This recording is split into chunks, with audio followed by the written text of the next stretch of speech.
As they said, my name is Sarah, and I just wanted to start out praying really quick so that we can center our hearts to hear what Jesus wants to tell us tonight. So if you'll pray with me for just a sec. Dear Heavenly Father, I thank you so much for this evening, and I thank you so much for Rondi for putting this together and for each and every single one of these girls' hearts in this audience. I just pray that you open their ears and you open their eyes and you just allow them to take in truth this weekend. I pray that you give me the words to speak. I pray that even though it's a heavy, heavy subject, that it will be encouraging to their hearts. I love you so much, Jesus. Amen. I am in awe and kind of super humbled to be here with you tonight. I remember being you. This was my haven, going to conferences, spending time with my church friends, going to events and functions. This was my life. I remember sitting in audiences listening to speakers and wanting them to impress me or shock me with how big their God story was, with how much he had done in their lives, with some sort of miracle that he had brought about to show that you could not see anything but his hand in their life. But really, I was sitting in an audience going, well, none of that bad stuff is going to happen to me. I'm not going to be standing on a stage talking about being far away from God and all prodigal daughter-like, and I have to come back to Jesus. I won't be that girl. I basically pushed the envelope, though, because I wanted to know how far I could take it and how much I could put underneath that, oh, God forgives me and he's holy and he will protect me umbrella that I carried over my head everywhere I went, even though I was walking through extreme lightning and flash flooding. But I never thought that I would become one of those girls. Going into my senior year of high school, I was on cloud 9. I had been living in Georgia with my family since I was about 12, and I had just been accepted to Azusa Pacific University. Some of y'all may have heard of that. It's out here. And all I could really think about was getting through my last year of high school, getting out to California, away from rules and regulations and curfews, meeting the man of my dreams, getting married, having babies, just like my parents did. That's what I wanted for my life. Now, in starting to envision this beautiful life for myself, I was about a month away from turning 18, and my whole life was ahead of me. Now, growing up as a Christian girl, the rule in my house was no boys over when my parents weren't home. I'm sure some of you have that rule as well. Now, I don't know if that's hard for any of y'all at all. It was hard for me.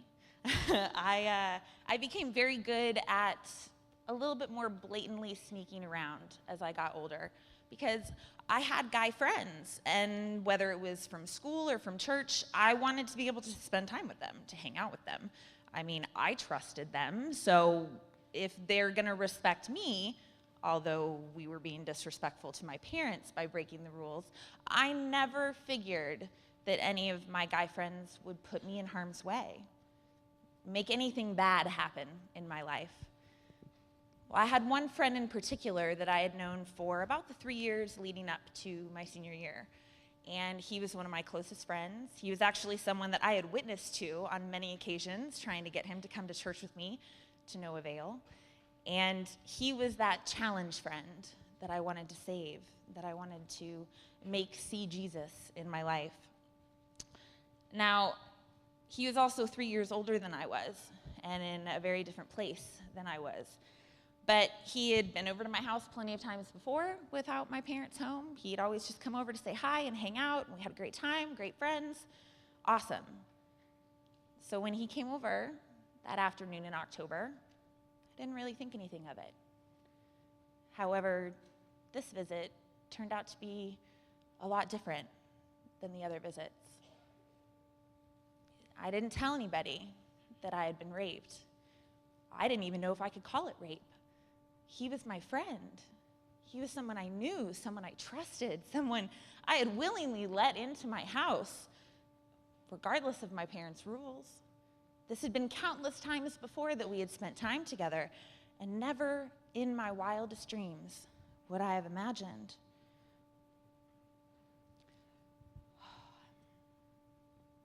Somehow I felt that it was my fault, that because I had disobeyed, because I had gone against what they wanted for me, that I had not listened to my parents, that I somehow deserved what had happened.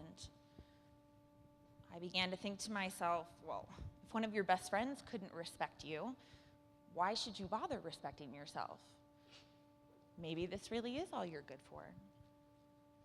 And those lies, those evil, from the pit of hell, damaging, hurtful, horrible lies just infected my brain and my thoughts about myself. That I wasn't worth anything, that I didn't deserve to be loved, that I was merely an object to be used now, that I was damaged goods, that the only way that I would find any sort of love in my life would be to give pieces of myself away to people.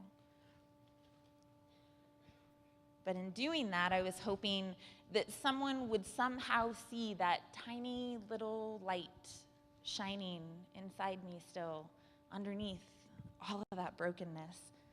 And I began down a path of destruction, not only within myself, but with other people. And I began to believe the lies that I told myself and that others told me and supported in their words and their actions. Here I was supposed to be heading off to a Christian college, and my whole life was supposed to be in front of me, and all I felt was empty and hollow. I wanted to disappear. Now, my self-respect, obviously, and my self-control had completely become non-existent.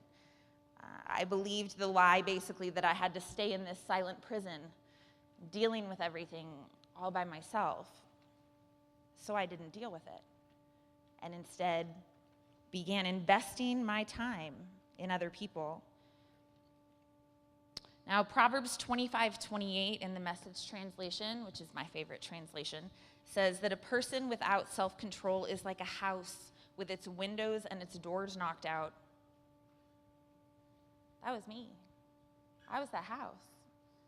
I was gutted and stripped and taken advantage of, and I needed someone to come and to save me and to fix me.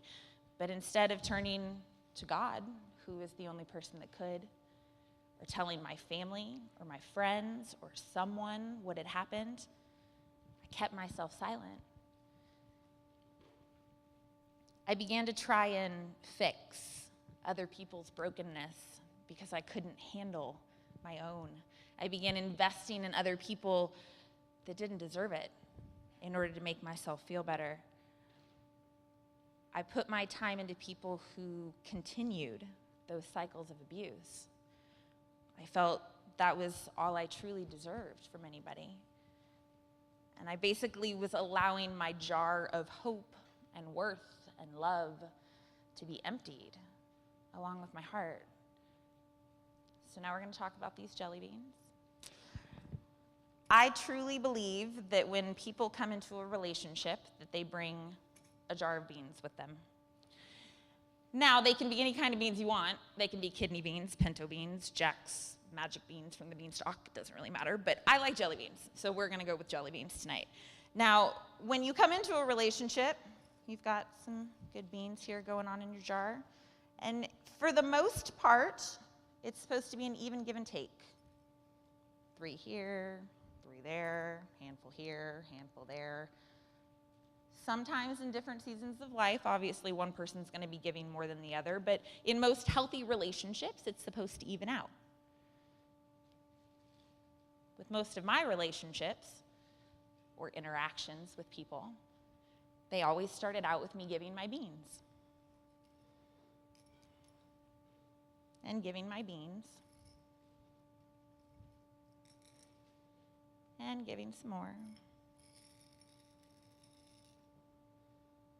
But there was nothing coming back in my jar. to fill me up.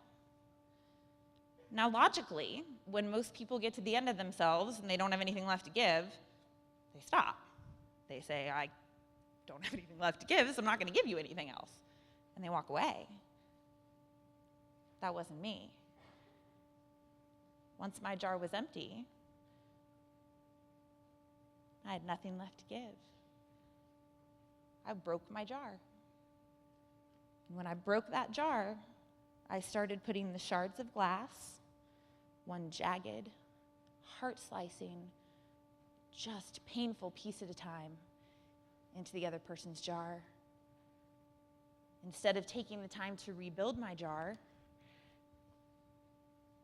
the choices that I began making after the rape were out of self-loathing, fear. I didn't feel like I was good enough anymore. The poor choices that I began making were born out of this event that had happened to me, but I had to choose to walk down that path. I had to actually step onto it and walk down it. It was my choice to venture down it. The choices that we make shape who we are, what we are, regardless of what happens that's out of our control that may set us on that path. We still have to choose to walk down it. We can choose to run to Jesus, or we can choose to head into a dark forest. In my case, I sprinted as fast as I could down that dark pathway. And about a year after I was raped, I was at college, and I started dating someone. And he was wounded in his own ways and had his own problems. And we spent a very, very, very toxic couple of months together. And when I came back to my second semester of my freshman year of college, after Christmas break, I realized I was pregnant. I became that girl. I became that girl who thought that she was exempt, who thought that she could rise above, who thought it wouldn't happen to her, who got raped by someone that she trusted and then became promiscuous because she hated herself and could not see that God could love her through that. I could not see that God still cared about me. And then I became the one who got pregnant at 19 at a Christian college, out of wedlock, and then out of fear believed the lie that my family would disown me, that they would hate me, that they wouldn't love me anymore. So I panicked. All I could think about was that I needed to fix it, to hide it, to make it go away. I was a disappointment to my family. So I made an appointment to have an abortion because I was terrified. And I did not think that anyone would be able to see past this. I made the appointment regardless of knowing the value of life, regardless of claiming to be pro-life my whole life. I made this appointment because I thought I was blinded into believing I had no other choice. About 4 days before my appointment, I got a phone call. And that phone call changed my life and the life inside of me because God had other plans for my daughter. My mama is what you would call a prayer warrior. Some of you have mothers like that pray for you constantly. They even pray for us to get caught in lies, and it happens all the time. She is a major prayer warrior, and in her quiet times in the week leading up to this phone call, God had prompted her heart to ask me if I was pregnant. God had revealed the truth to save my daughter's life. And when my mama and daddy called me that Monday night with this Friday appointment looming over my head, I was so grateful because a weight came off my shoulders. I didn't have to hide it anymore. They didn't want to disown me. They didn't stop loving me. They didn't hate me. They wrapped me in Jesus' grace and love and told me that whatever I chose, that they would support me. But it had to be my choice. That clarity of choice came about a week later. My boyfriend had approached me when I was sick in bed and basically told me that his dad had told him he needed to take responsibility for his actions, so he needed to marry me. I had waited my whole life, romanticizing, making just dreams and fantasies about this exact moment in my life. But this was not love. This was not beautiful. This was not, I want to spend the rest of my life with you and have a family with you and grow old with you.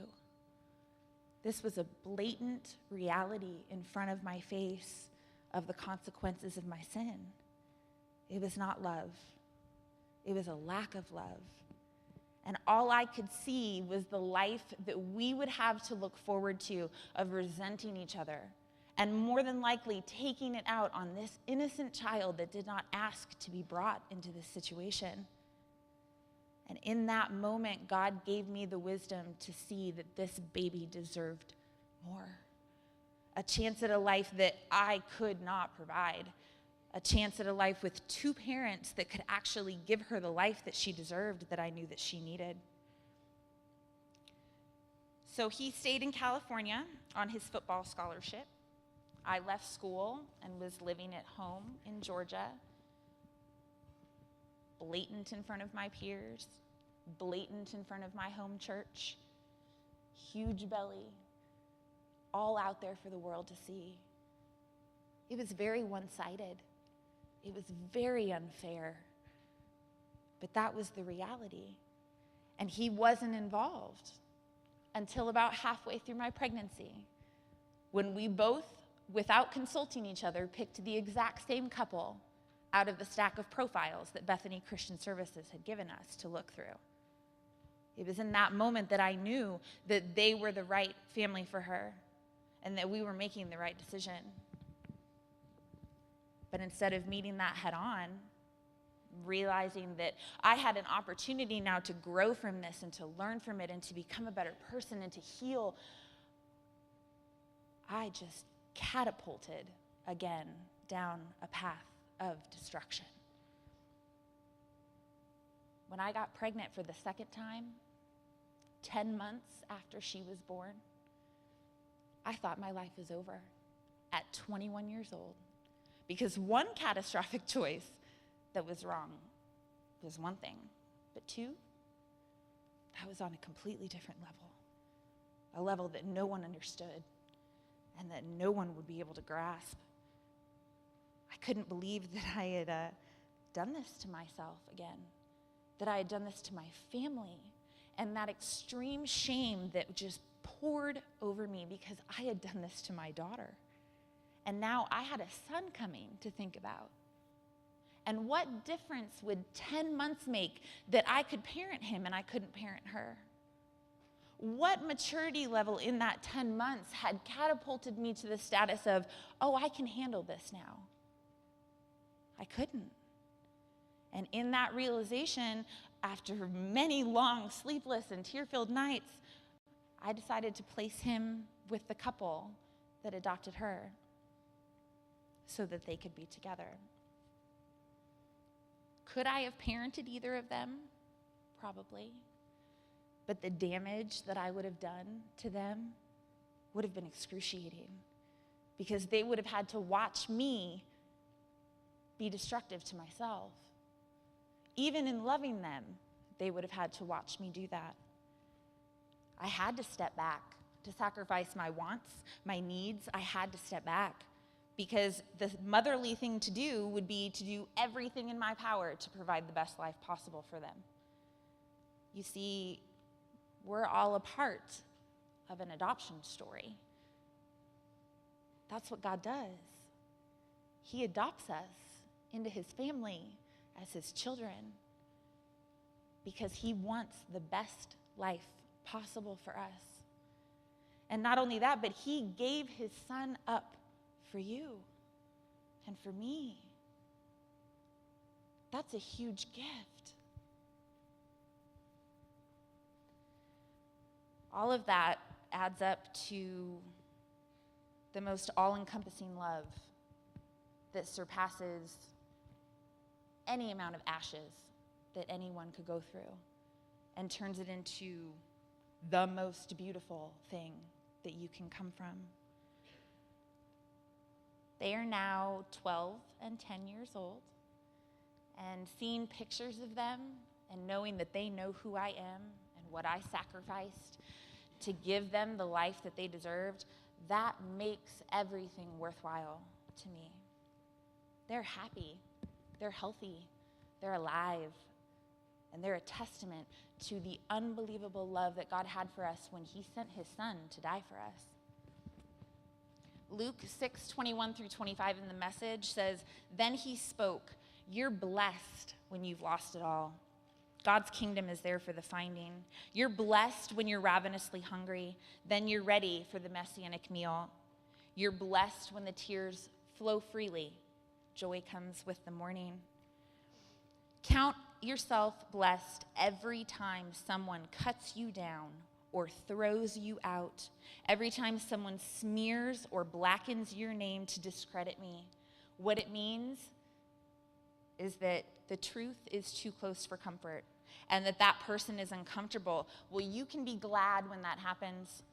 Skip like a lamb if you like, because while the world does not like it, I do, and all of heaven applauds. And know that you are in good company. My preachers and witnesses have always been treated like this, and it's trouble ahead if you think you have it made. And what you have is all you'll ever get. And it's trouble ahead if you're satisfied with yourself. Yourself will not satisfy you for long. And it's trouble ahead if you think life's all fun and games, because there's suffering to be met, and you're going to meet it. I've met suffering. Life has not been all fun and games. But I am so happy to be here sharing this with you, because to have a group of non-judgmental, passionate women that rally around you and love you and care about your decisions and care about your life, that is a blessing. It's amazing the friends that you lose through things like this. But it's even more amazing the people that step up out of the darkness to bring the light of love to you when you thought that everything was lost. It takes boldness to not let your past define you, to have the ability to forgive and to care for people who treat you badly or wish ill of you or look down on you. But there's strength in knowing that in your optimism and in your moving forward, you're being authentic. And even though people don't like it and they may come against you in opposition, Jesus applauds you. Miserable people can't handle it, and they'll try to snuff you out. They'll try to stifle your light, but it's because they can't grasp grace. They can't grasp it and the love that he has for us, because the enemy wants to make you feel lost. He wants your jar to stay broken. He wants to beat you down and allow you to lie to yourself and to listen to the lies that other people tell you. I'm here as someone who pretty much allowed the devil to thwart her life for a very long time, to tell you that Jesus is bigger. He's bigger. His love is bigger. His strength is bigger. His ability is bigger than anything that you will go through, anything you will suffer through, anything you will deal with. It's bigger than anything you've put yourself through. It's bigger than anything anybody else has put you through. It's unconditional, and it's unwavering, and it's unfailing. He's always there, waiting for us to cling to him, He wants us to allow him to protect our hearts in a way that really only he can. It truly is beauty from ashes. I'm going to leave y'all with this. A little while ago, I was with a mix of friends, both married and single, and we were going around the circle saying cheers and toasts to life. Now, most of the single girls in the group are obviously saying things like, here's to a man finding my worth and realizing that I'm awesome. Here's to God bringing me a guy that knows who I am and that he loves me for everything that I am. And when it got to my friend's husband, he looked each of us in the eye and said, here's to you ladies realizing that your worth is not found in someone else. Let that sink in for a second, because that is truth. Your worth is not found in anybody else. If you take anything away from my story, I pray that it's that Jesus is your true worth. That nothing that anyone else says or does or tries to make you feel, nothing can deter you if you find your worth in him. He thinks each and every one of us are a chosen princess, and that we are amazing in his eyes. He is our worth. Right now, in this moment, as I finish, I just want you to understand going forward. Even as you leave this conference, even as you forget anything that I've said, I want you to remember three things. You are forgiven. You are covered in beautiful grace. You are unconditionally loved. I don't know about y'all, but that makes me feel pretty special and super blessed. And I'm so happy that I could share this with you tonight. And I love you guys. I hope you have a great weekend.